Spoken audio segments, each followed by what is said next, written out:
চট্টগ্রাম বন্দরের নিয়ন্ত্রণ কি শেষমেশ বিদেশি কোম্পানির হাতেই চলে যাচ্ছে, নাকি দেশি প্রতিষ্ঠানের অধিকার রক্ষায় আদালত বড় কোনো সিদ্ধান্ত নেবে?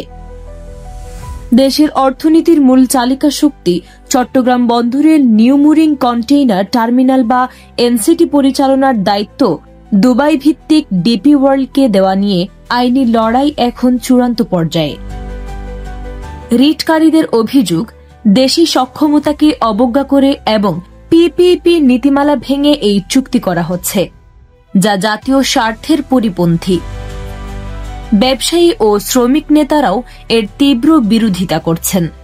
তাদের মতে এতে স্বচ্ছতার অভাব রয়েছে। যদিও লালদিয়া টার্মিনাল ডেনমার্কের মায়ার্সকো গ্রুপ পাচ্ছে, কিন্তু এনসিটি নিয়ে হাইকোর্টে তুমুল বিতর্ক হয়েছে। সব জল্পনার অবসান ঘটিয়ে আগামী 4 ডিসেম্বর 2025 এ বিষয়ে চূড়ান্ত রায় দেবেন হাইকোর্ট। সেদিনই নির্ধারিত হবে বন্দরের চাবি কার হাতে থাকবে। স্বচ্ছতা আর জাতীয় স্বার্থের এই লড়াইয়ে কে জিতবে তা জানতে আমাদের অপেক্ষা করতে হবে আদালতের রায়ের দিকে। এই ধরনের গুরুত্বপূর্ণ আপডেট পেতে আমাদের সঙ্গে থাকুন।